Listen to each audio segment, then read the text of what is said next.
Hi, and welcome back to Platonic Soul. I hope you've been well.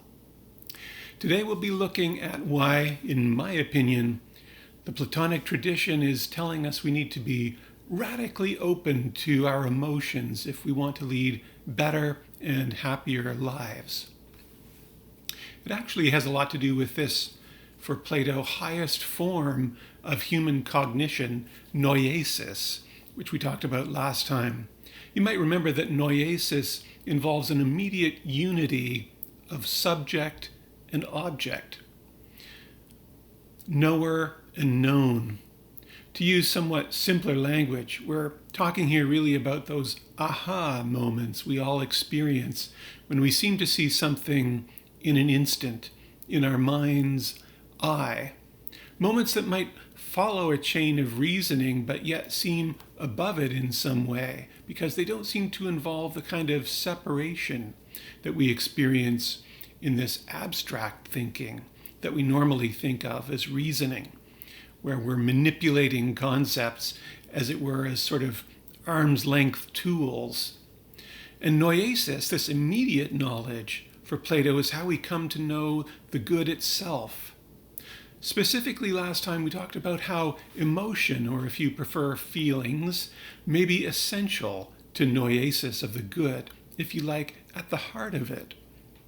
Actually, it's perhaps not so difficult to see how this might be the case. I mean, even in the case of much more mundane truths, such as those in mathematical proofs, we can make a distinction between the step-by-step process of reasoning we undertake and that sudden moment when we just seem to be aware of holding it all together in a moment of thought.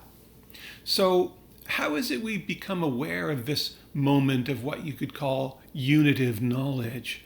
How do we become aware that we've finally found the answer we've been seeking? It is surely nothing, I think, other than a feeling we get. A feeling of rightness or of truth. And so we might begin to see how an openness to our feelings might hold a kind of key to this immediate knowledge Plato is talking about.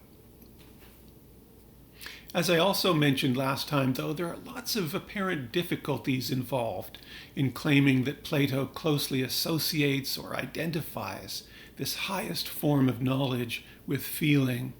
You can't read too much Plato without encountering what seems like a pretty hostile attitude toward the body and the senses. This is actually a big theme of the Phaedo, a dialogue in which Socrates even famously calls the body a prison of the soul. The body, Socrates says, gives rise to passions that hinder the psyche's pursuit of a better life.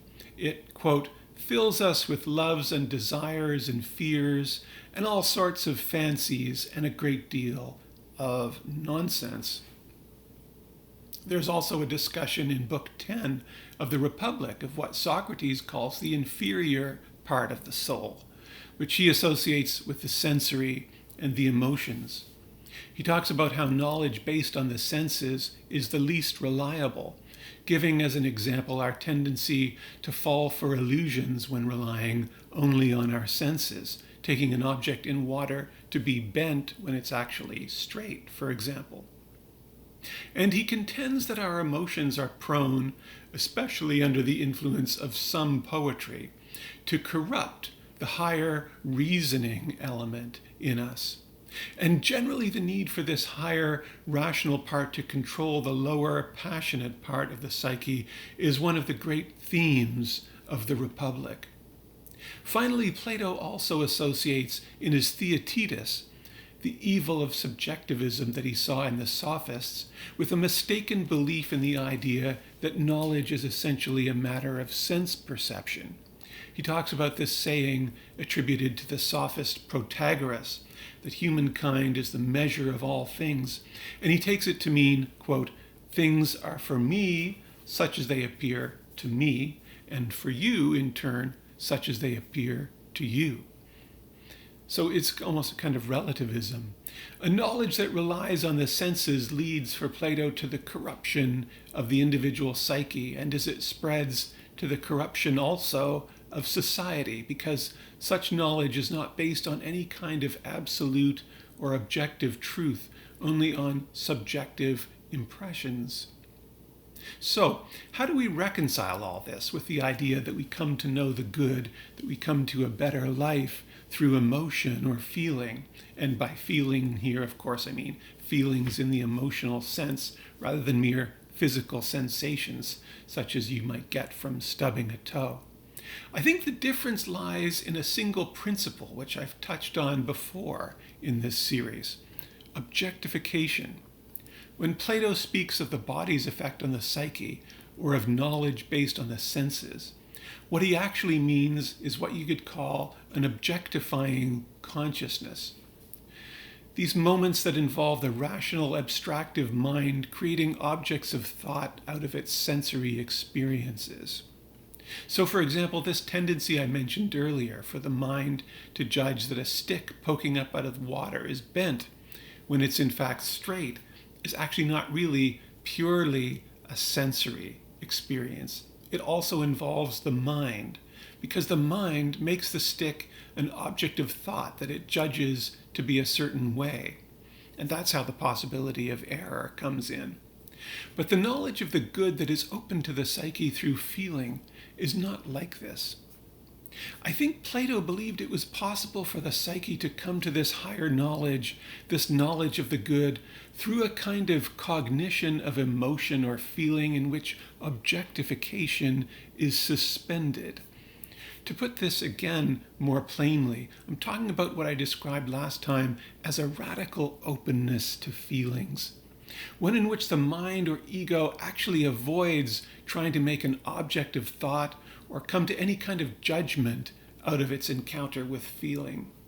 The critical thing here, I think, is that the result of this is not simply nothing, that the mind comes away with nothing new from this experience.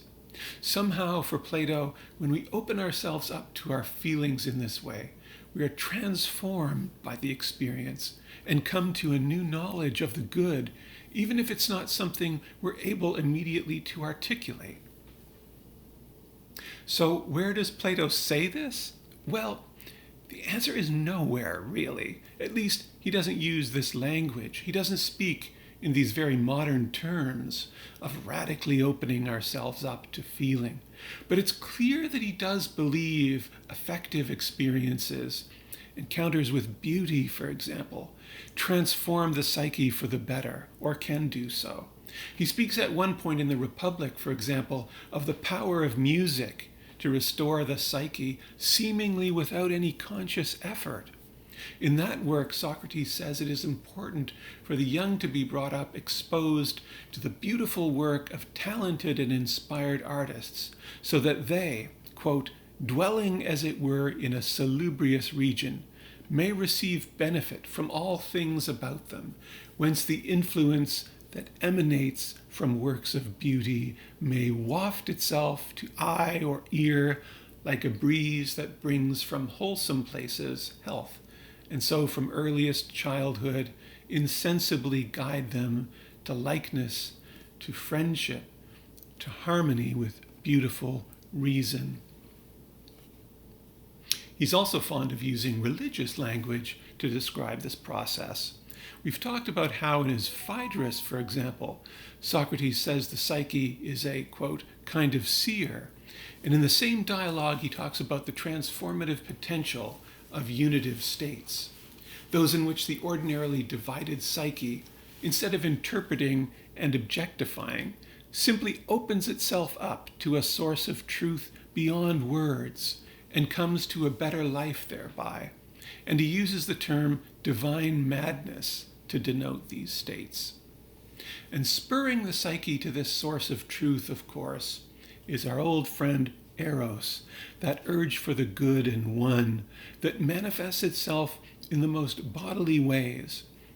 Plato also writes in another dialogue, the Timaeus, quite remarkably actually, about how the lowest part of the psyche, which is associated for him with the liver, spends its time at night in divination, a higher form of knowledge than is open to the psyche through reason alone.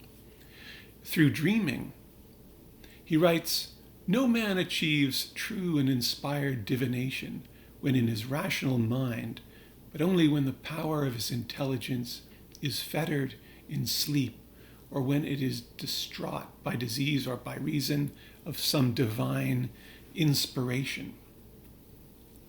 We talked last time about this idea of a radical openness to feeling being our conduit to knowledge of the absolute good, taking shape as the Platonic tradition developed, especially under the influence of St. Augustine, and really climaxing actually with that great Platonist who never read Plato, Dante Alighieri, in his first book, the Vita Nuova.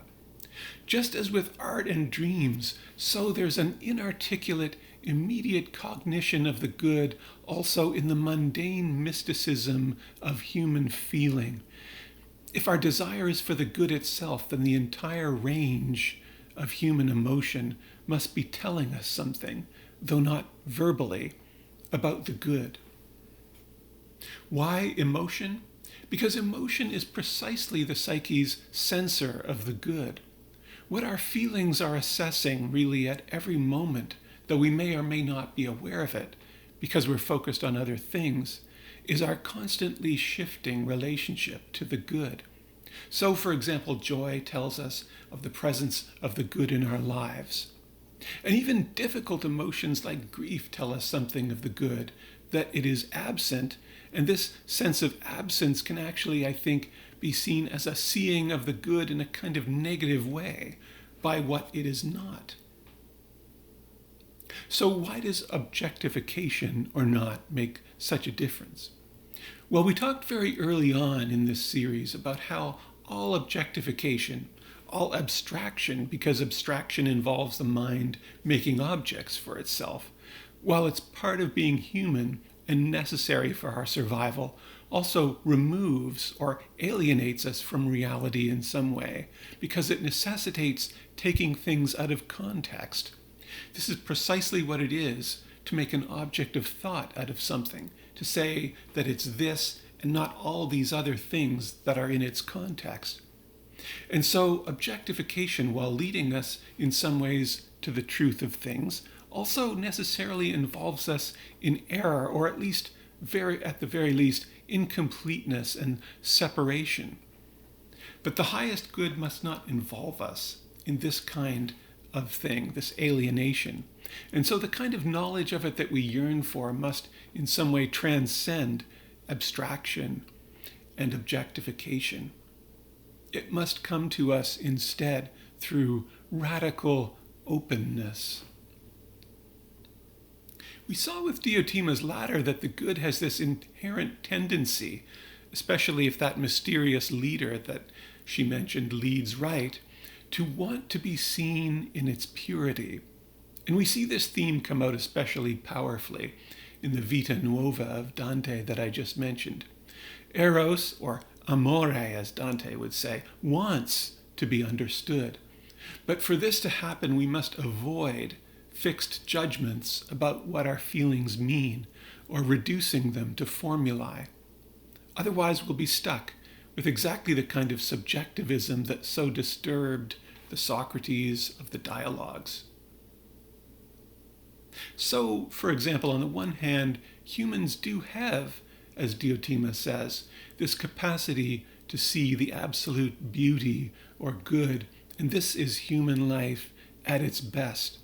She says of someone seeing the beautiful itself in a moment of immediate knowledge or noesis, quote, "In that life alone, when he looks at beauty in the only way that beauty can be seen, only then will it become possible for him to give birth not to images of virtue, because he's in touch with no images, but to true virtue, because he is in touch with the true beauty.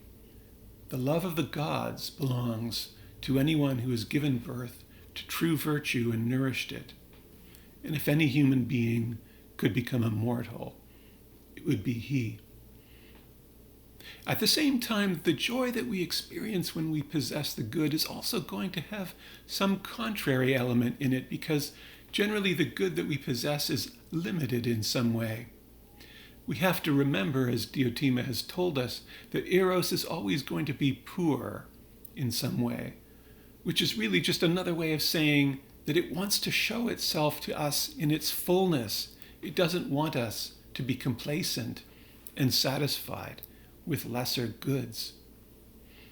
If we're sensitive enough to our emotions, open enough to them, we'll likely encounter in the flow of our joyful experiences something bittersweet, which is a token of the limitedness of the good as we're experiencing it.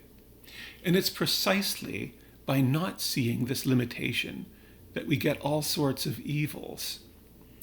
For example, the taking of lesser goods as absolute goods manifests itself in politics as fanaticism. But it's precisely our openness to these perhaps melancholic moments, this element of disillusion amid the joy, that keeps us moving up Diotima's ladder. And so in pure openness to feeling, in the pure feeling of feeling, you could say, our understanding of the good increases. On an unconscious level, this cognition of the good is being processed in a way that transforms us. It makes us both better and happier. And so, what might seem in a way the lowest form of human cognition is made the highest by the attitude of radical openness of consciousness. I should let you know as I close out this episode that we're actually approaching the end of this series that I've been putting together.